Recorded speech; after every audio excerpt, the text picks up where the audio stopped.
this country, they export them, and in this country, to get money, and in this country, it's easy to buy that stuff. And if you don't buy it, that's okay, because a lot of libraries, a lot of academic libraries have budgets, and they've had them ever since Cold War days, to buy all this Russian stuff. And I'm near Columbia and NYU and Princeton, and they have big, big collections of Russian stuff. So this stuff is all very available, and if I can't buy it, I can get that stuff and spend hours scanning it. So now I have it on my hard drive. I have a whole library of stuff on my hard drive. In most other countries in the world, you can't get this stuff. You know, it's just very, very hard to obtain these documents, these primary sources that are published in Russia, okay, from the Soviet archives. It's very hard to get them.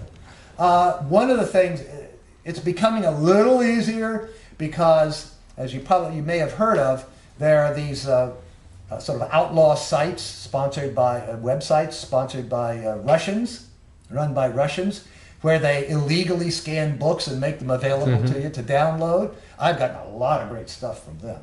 And Yandex. Is that the dark web?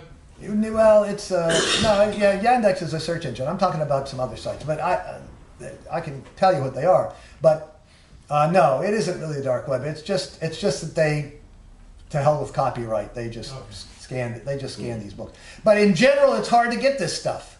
It's hard to get the primary sources. The Chinese really have trouble getting this stuff. In fact, I've sent books, I've mailed books to China, and sometimes they take months to get to the recipient, and sometimes they never get there at all. So there are more and more Chinese scholars who read English, because... Yeah, but we're talking about stuff in Russian. Oh, I see, okay. Yeah, so that it's not easy. I mean, when I gave my talk back in 2014, Al Sargis was one of the people who got me invited to China, right? They got me there in May 2014. I was talking about Khrushchev Live. Oh, Al, is Al here? Oh, hey, Al, how are you? Yeah, well, yeah, it was partly your fault there that I got invited. Good to see you. Good to see you. And so I was at, I don't know, Wednesday or something, whatever day it was, I was supposed to present this thing, and the hall was packed. It's a big, big hall. It was packed with people. People are interested in this stuff, you know? But it's not easy to do this kind of research. The United States is probably the country in the world where it's easiest to do this kind of research. Now, things are opening up a little bit in Russia. I have a colleague in Russia. If you read my webpage, you can see his name is Vladimir Bobrov, and I acknowledge him all over the place. He and an associate have been asking for years for the transcript of the Tukhachevsky trial, the trial of the military conspirators. Now, they're universally declared to have been innocent. Universally, right? There's nobody who says they were guilty. I mean, outside of Russia, a few people in Russia. Vladimir and I have published some articles on it. There's some documentation on it. I deal with it in some of my books. And now, in May, we got the transcript of the trial. It had been top secret, okay? And there it is. And these guys lay it all out in their trial. And this was not a public trial, okay? They discuss how they were conspiring with the Germans and with Trotsky and so forth to overthrow the Soviet government, to open the borders to an invading army. They discuss all this stuff. Just exactly the way that the Stalin government said, okay? Now, of course, there are people who aren't going to believe it. They wouldn't believe it no matter what, right? But the point is, little by little, some of these archives are opening. I go into some of this stuff in Niebyl versus Stalin. Vladimir and his associate found some files from former NKVD people who were not supposed to be released, but they were released. And it's very valuable in discussing this Yezhovshchina, the Great Terror and so forth, and you can read about that there. So that's the situation. The situation is probably the best place in the world to do research on the Stalin-era Soviet Union is the United States. So there's one more person to ask the question, one or two more persons, but yeah, go ahead. It's Bonnie, right? Bonnie, go ahead. You mentioned something that I don't recall seeing What? in Khrushchev Live, which Yeah. I read 5 or 6 years ago. Yeah. When you first put it out. I don't recall if it was in there. What you mentioned today is that Khrushchev, in his so-called secret speech, didn't accuse Stalin of the Katyn murders. Yeah, that's right. So I'm wondering if that's that was very revealing. Is that something I'm really curious. To me, that's another mystery. Well, I deal with it I dealt with it briefly in my talk today. I left it out of the book because the book could be expanded indefinitely in some sense. I wanted to keep it short. What? You didn't mention any Khrushchev line. No, it's not just, I mean, Khrushchev Khrushchev attacked Stalin many times, not just in the 1956 speech. You know, Khrushchev lived until 1971, and he wrote memoirs, and he gave a lot of speeches. The 22nd Party Congress in 1961, October 61, was largely given over to a huge assault on Stalin because Molotov, Kaganovich, and Malenkov were around still, right? So why Khrushchev never, I mentioned in my talk, I don't know if you came in. You did, but you just briefly, you didn't say. I don't know. I mean, we don't know, okay? The reason that we know this is there's some documentary evidence, obviously, and I do discuss that briefly in my book. But Alexander Shelepin, who is the head from 59 to 62, I think, 63, the head of the KGB. Shelepin was, I think he was born in 1905. He was interviewed in the early 90s when he was in his late 80s. And the Gorbachev and Yeltsin people were going around, you know, doing their thing.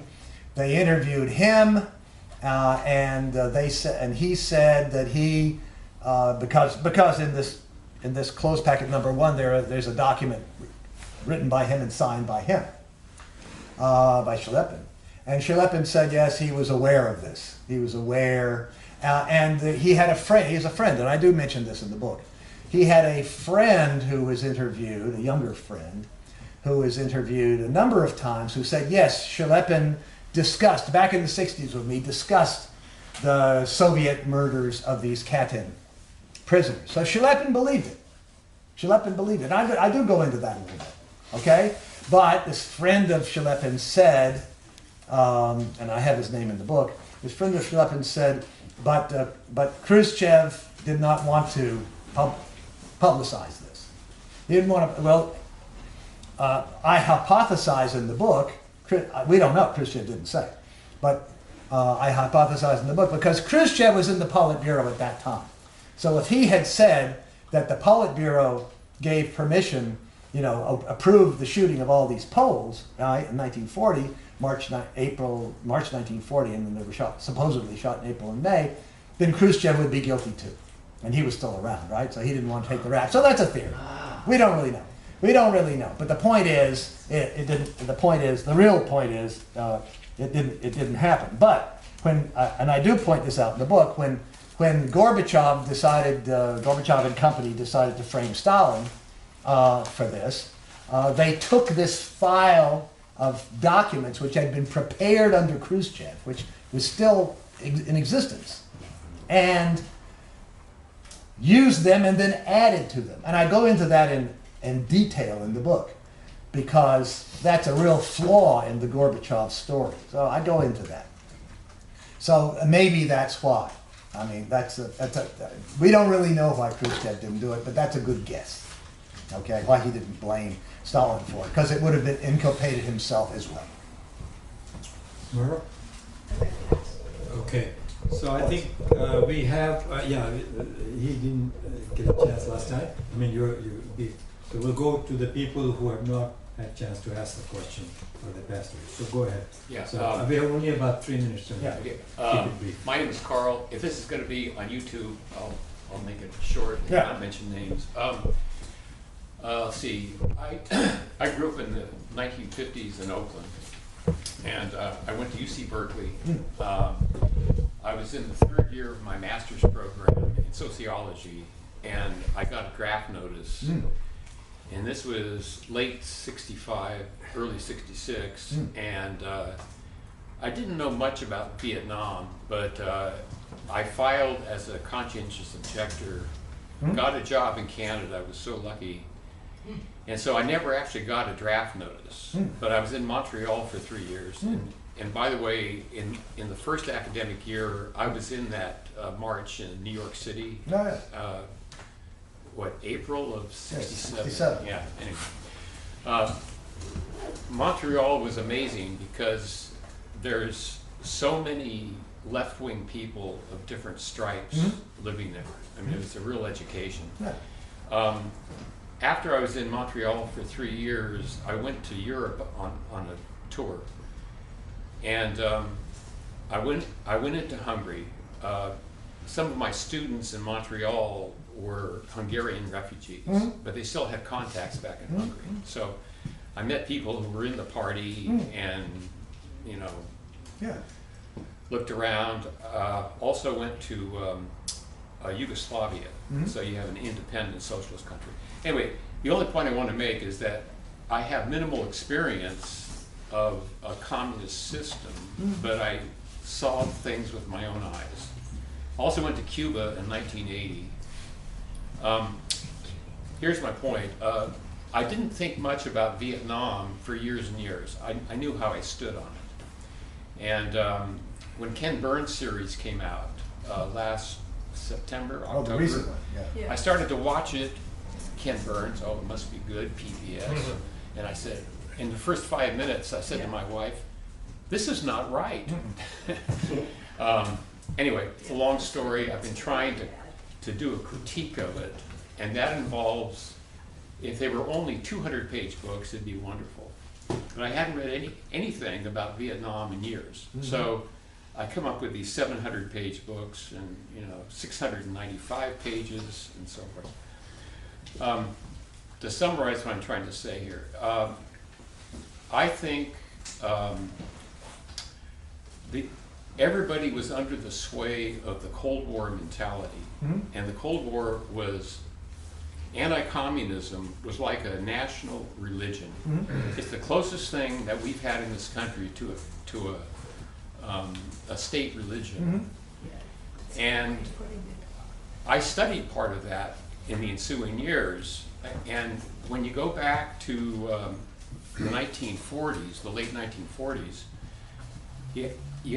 there's a rational explanation for everything that the Soviet Union did in Eastern Europe and other parts of the world.